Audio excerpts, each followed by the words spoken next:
मित्रों, राम राम और जय हिंद। थोड़ी खुशहाली आज मिली है, बाज़ार खुल गए हैं। लेकिन जैसा मैंने कहा था, आप सभी लोग जो ट्रेनिंग लिए हैं लॉकडाउन के दौरान, उसी हिसाब से अपना जीवन आगे बढ़ाएं। कोई उम्मीद नहीं करें कि कोई आपको अब सिखाने आएगा। जितना सिखाना था सिखा दिया गया, और गर्व है कि आपने पूरा सहयोग किया, और उसी वजह से शायद हम और आप बचे भी हैं। मित्रों, यहाँ मैं आज फिर से आपसे सामने आया हूँ। उसका कारण है कि एक दुष्प्रचार इस समय बहुत तेज़ी से खास करके उत्तर प्रदेश में चलाया जा रहा है कि उत्तर प्रदेश की सरकार जो विस्थापित हैं, मजदूर हैं, जो कांग्रेसी राज्यों से भगाए गए हैं, एक षड्यंत्र के तहत सोनिया और गांधी परिवार के द्वारा उनकी सेवा ठीक से नहीं कर रही है। उनको उनके गांव तक पहुंचाने की जिम्मेवारी नहीं ले रही है। मित्रों, ये कितना बड़ा राजनीतिक साजिश है, इसको समझना जरूरी है। सबसे पहले विपक्षी दलों की सरकारें कहाँ कहाँ पे हैं? दिल्ली राज्य, महाराष्ट्र राज्य, राजस्थान राज्य। इन राज्यों से अफवाह फैलाकर सोनिया के कहने पर सुनियोजित तरीके से मजदूरों को भगाया गया, और इन सबको पता था कि ये सारे मजदूर जो उत्तर प्रदेश, जो भारत के मध्य में पड़ता है, या मध्य प्रदेश, वहाँ जा कर के भाजपा सरकारों को तंग करेंगे और उन्हें राजनीति करने का मौका मिलेगा।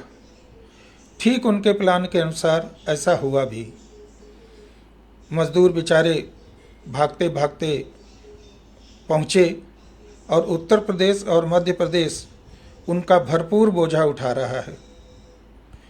इसके बाद जब देखा इन लोगों ने कि इनकी साजिश यहाँ पर फेल हो गई, उत्तर प्रदेश और मध्य प्रदेश में मजदूरों का भरा पूरा ख्याल रखा जा रहा है, तब इन्होंने एक दूसरी साजिश चली कि उत्तर प्रदेश की सरकार इन्हें इनके गंतव्य तक नहीं पहुंचा रही है जिसके लिए माननीय प्रियंका वाड्रा ने कुछ 1100 बसों की इंतजाम किए हैं, जिससे इन्हें उनके गंतव्य या उनके गांव तक पहुंचाया जाए। हंसी आती है इस बचकानी राजनीति पर। यदि माननीय प्रियंका जी को इतनी ही इनकी चिंता थी, तो इन्हें वो बसें इनके ओरिजिन राज्यों में, जहां इनकी खुद की सरकार है, वहां से इन्होंने क्यों नहीं इंतजाम करवा दिया, या वहां से कुछ स्पेशल ट्रेन क्यों नहीं चलवा दी किराया दे करके।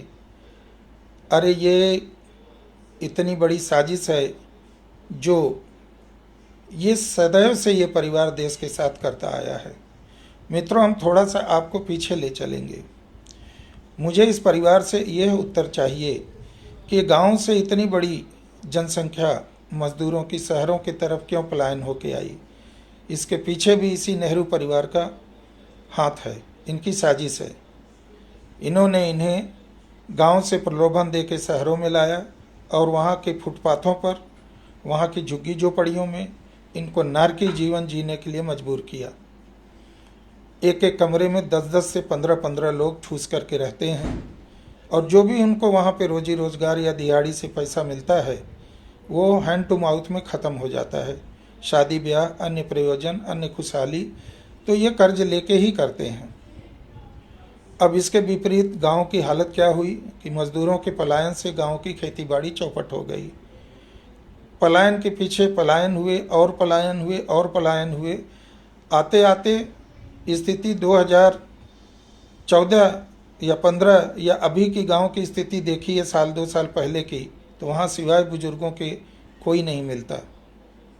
ये क्यों हुआ? इसका उत्तर क्या यह परिवार देगा?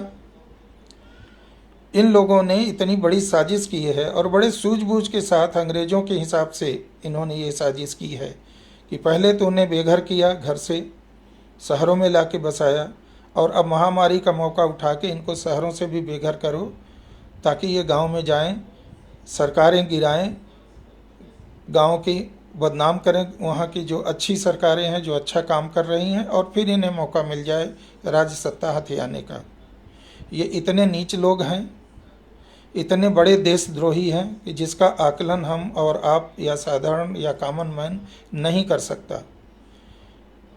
क्या यह सच नहीं है कि दिल्ली में मजदूरों को भगाया अरविंद केजरीवाल ने अफवाह फैला के और उसकी पार्टी ने? उसके पहले दंगे कराए। क्या यह सच नहीं है कि महाराष्ट्र में भी इसी के पार्टी के कार्यकर्ताओं ने अफवाह फैला करके मजदूरों को घर से भगाया? क्या इसकी सरकार या अरविंद केजरीवाल की सरकार उन मजदूरों को शेल्टर हाउसेज में, स्कूल कॉलेज जो बंद हैं उन इमारतों में रख करके उनकी सेवा नहीं कर सकती? उनको भोजन, पानी, उनको व्यवस्था दवा की नहीं कर सकती थी?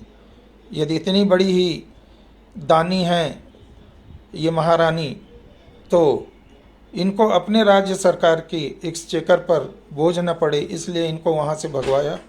और इसके बाद ये जब उत्तर प्रदेश में मजदूर पहुँच गए तो इन्होंने अफवाह फैलाई। अब उत्तर प्रदेश की सरकार ने जब इनसे लिस्ट मांगी है तो उसमें स्कूटर, ऑटो रिक्शा के नंबर मिल रहे हैं बसों के।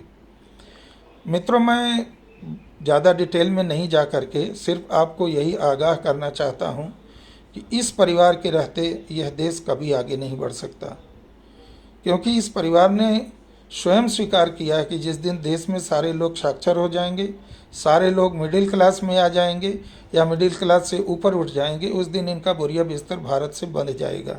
ये किसी के इशारे पर, हमारे दुश्मन देश के इशारे पर उनके एजेंट की तरह यहाँ पे काम कर रहे हैं।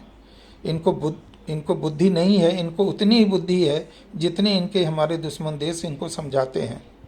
एक इनका इस पार्टी का, कांग्रेस का कोई न कोई महत्वपूर्ण व्यक्ति या इनके परिवार का कोई न कोई व्यक्ति आपदाओं में बाहर क्यों जाता है?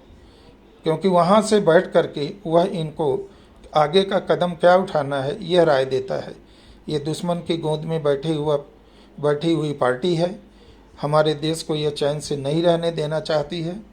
मित्रों, मैं आप लोगों से यही आगाह करूंगा कि जब तक यह पार्टी और यह परिवार का राज्य हमारे देश में है, हमारा भारत कभी तरक्की नहीं कर सकता है। आप लोगों ने सहयोग किया, इनको कई जगह से इनको कुर्सियों से हटाया। अब आपका सहयोग इसमें भी चाहिए कि एक मांग इस देश में उठनी चाहिए कि जिस कांग्रेसी नेता के पास काला धन है उसको वोट लड़ने से रोका जाए। और यदि सरकार यह आपकी मांग नहीं मांगती है तो आप खुद इनके यहाँ धावा बोलें और अपनी संपत्ति और अपना हिस्सा, जो ये स्वयं स्वीकार कर चुका है स्वर्गीय राजीव गांधी पार्लियामेंट में, कि जितनी भी परियोजनाएं जन कल्याण के लिए सरकार द्वारा चलाई जाती हैं उसका 85% हिस्सा हमारे दलाल खा जाते हैं।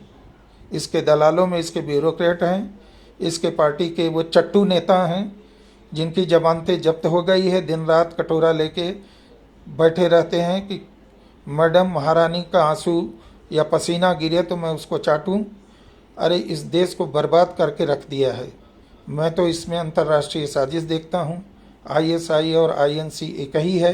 साधुओं को मरवाना, जंगलों में ईसाई धर्म का प्रचार करना, धर्मांतरण करवाना और मुस्लिमों का तुष्टीकरण करना, उनको भी गरीब बना के रखना। पूरे हिंदुस्तान की 70% 80% दुखों का कारण कांग्रेस पार्टी है। घिन आती है इसी पार्टी से और घिन आता है इसी परिवार से। ये अपने परिवार में ही देखते हैं कि कौन सा सिक्का चलेगा उसको आगे कर देते हैं, जो नहीं चलेगा उसकी हत्या करवा देते हैं। इनके परिवार में लोगों की हत्याएं हुई नहीं हैं, ये विदेशी एजेंटों के द्वारा षड्यंत्र करके करवाई गई हैं। इनकी पार्टी में हत्याएं षड्यंत्र के द्वारा करवाई गई हैं। जो भी नेता उभर के सामने आना चाहता है उसकी ये हत्या करवा देते हैं। और ऐसे नेता को महारानी जी उसकी सर पे हाथ फेर करके आगे करती हैं, जो इस देश के विद्रोह के विरोध में, इस देश को बांटने में उसका सहयोग कर सके। मैं तो बस इतना ही कहूँगा। बहुत सारे उदाहरण मैं आपको गिना सकता हूँ।